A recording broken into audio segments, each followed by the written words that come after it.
Hello, Sula here from Misty Hilltops Designs. Thanks for stopping by. I have 2 new pages for my Winter 2018 mini album that I'm working on, which is a 4x6 mini album, and I'm using the digital version of the collection Hello Winter by Carta Bella.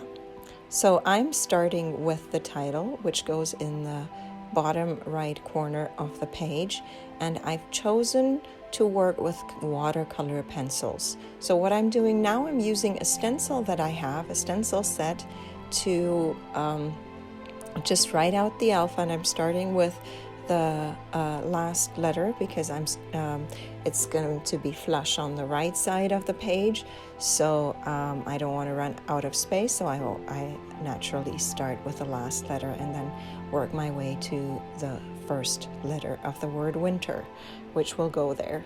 So this is what I am doing right now, and I need to make sure that I align the letters. That's always a little bit of a challenge with the stencils, to get the letters about the same height.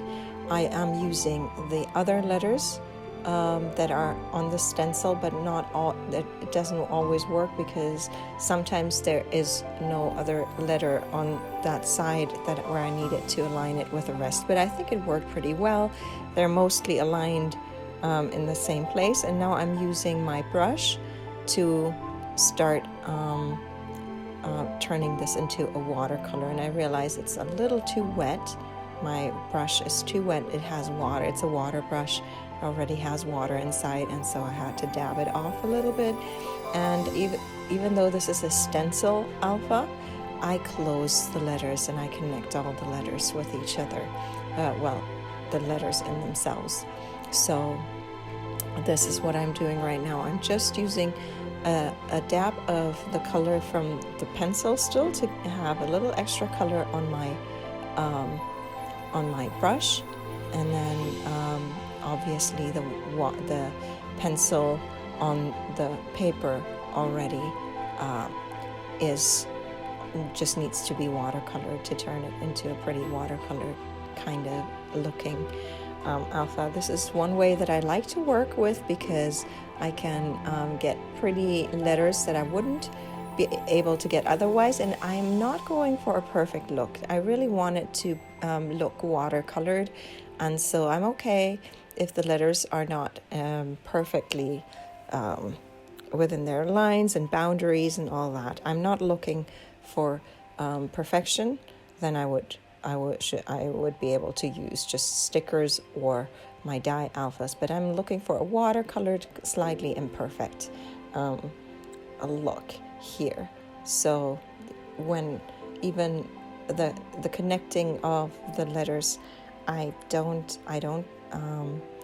doesn't have to be perfect. There can be broad strokes, there can be narrow strokes.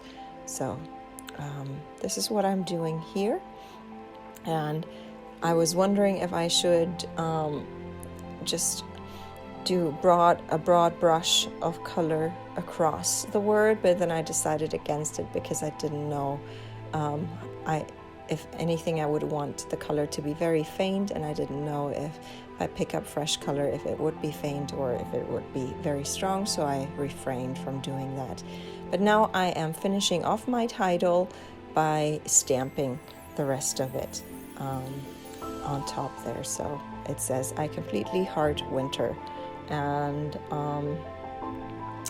so that's my title done, and then I can start working on the page there. So I'm starting with the left bottom, where I put a cluster that has 3 squares, and I think the squares are exactly the size of the photo, which is about 2 inches on all sides. And so here is a die cut little doily that I have. I've had it for other previous pages, but I just kept forgetting to tuck it behind. So this time I finally remembered to tuck it behind, because this is a die cut element. It's not in the silhouette page that I have open, where I plan my pages so that I can print everything, which is open in front of me so that I can refer to it. And then I keep forgetting it because die cut elements obviously are not part of the in the silhouette, so they're just added. So this is one cluster done, not completely done. I have not yet completed any of the embellishment, but I just want to get all the papers down first before I decide where I want to cluster everything. I do like to work in clusters of 3, depending on what the page will look like. I try to keep just 3 clusters on the whole page when it's such a small layout, but in this case I think it ended up being 6 clusters, 3 and 3 for each of the clusters for each of the, there's both two large clusters, let's say it that way. So here I have finished the papers, and now I can put my photo down. And as always, I run a card along the edge of all my papers to just distress the edge a little bit, because it gives my the papers a lot more texture and contrast. It works with shadows. And then I have the embellishments. There are some of the embellishments come from the collection, and then others are from dies that I have, and then the word strips I have. This is a word strip that comes with the collection, so there's always a mixture of both now going on. But the other pieces there, these are all word strips that I created myself, and that I am sharing as freebies on my blog. So there is already available autumn words and garden words and Christmas word strips. So if you're interested, they are small and make sense on smaller layouts, or if you don't mind having small things on a 12x12 layout. So check out mistyhilltops.com.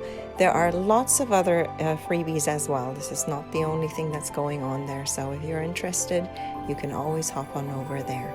So now here I have decided to put a cluster of a snowflake with some word strips on by that doily. And then there's one more cluster that goes in this corner, and then I have a bunch of word strips that I will put down right on that side of the photo.